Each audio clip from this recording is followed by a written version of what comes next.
So it's a bit of a different video today.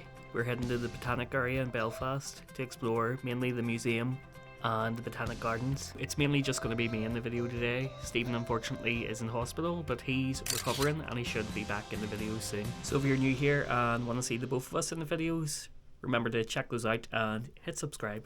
So our first stop today is the Botanic Gardens.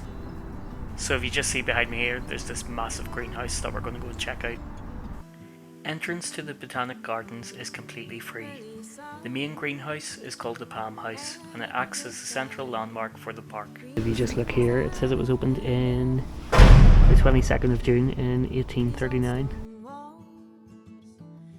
So just walking through, you can see a lot of different types of plants about. There's a few bees as well, and the actual architecture of the structure in here, it's really good. The greenhouse was made up of multiple sections, each housing a range of plants, trees and decorative sculptures. So in here there's a lot of different types of tropical trees that we can see as well. So if we look up here, we can see an orange tree. So it seems to be a really good day that we've come here too, because it's pretty quiet. So we're here midweek. It is a Wednesday. It's quite early in the morning and we've pretty much got the place to ourselves. Very few people here.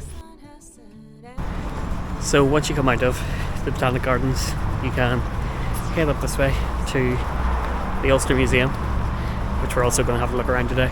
You notice behind me, actually looking at the museum, it starts from one modern end the whole way back to the original architecture. When you enter the Ulster Museum, you'll be greeted by 3 dragons, an ode to Game of Thrones. So what was recommended by the tour guide is that we start at the 5th floor and then work our way down, so it's chronologically in order, starting with the most ancient until the most modern. So it seems to be that we're starting with a lot of clay and pottery based pieces of history and pieces of art. The first section was split into art from different categories. For example, ceramics and jewellery from different eras.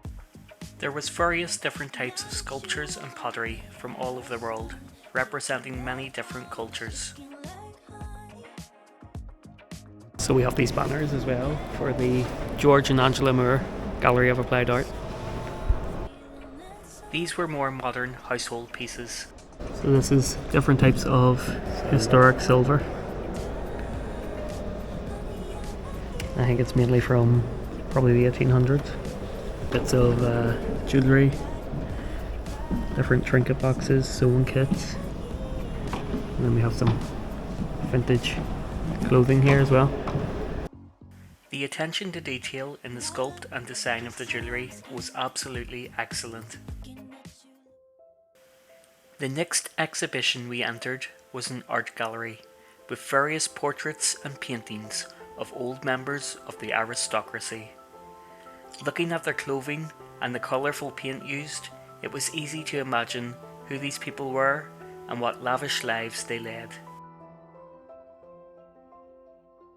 I think this exhibit here looks quite cool. It's the Anything Goes fashion in the 20s exhibit. So we can see the different types of fashion that would have been worn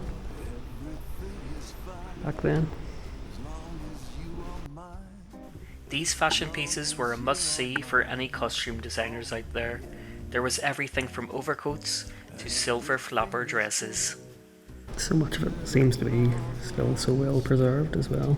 I think this here is from the 1920s.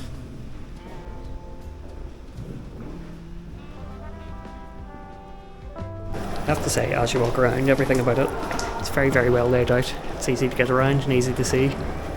So behind me is some of the old extinct and some still living animals. So there are different type of Irish birds here that have been preserved. We have a few fossils here behind us too. It was incredible to see the scale of the remains of some of the animal bones on display, and we even got to see the impressive largest antlers in the world.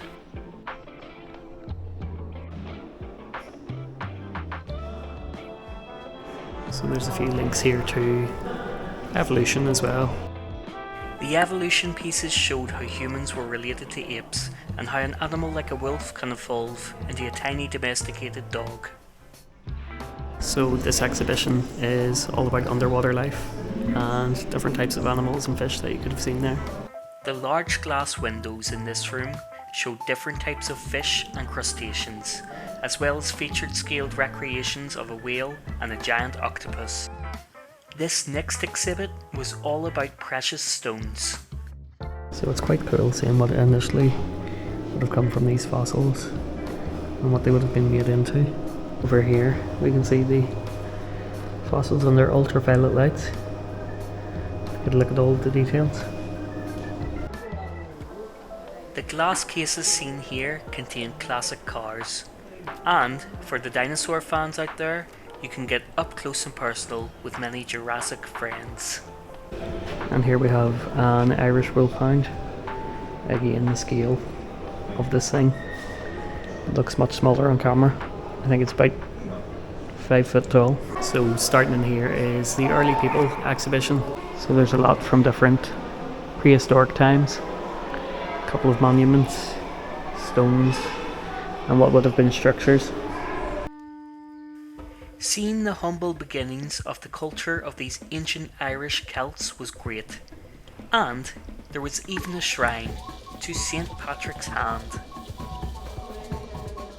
And behind me is the Ancient Egypt exhibition, where we can see the mummy.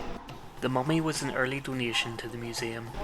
So using recent science, they've actually found out the cause of death of this mummy, and it was to a hatchet in the back, and also you see her teeth. We've actually also discovered through science that she has an extra tooth. The mummy's name was Takabuti.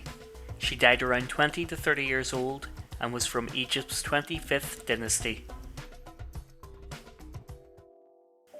Closing out the museum, there was a lasting reminder of the 1970s Belfast Troubles. This shared an unbiased look at both sides of the divide.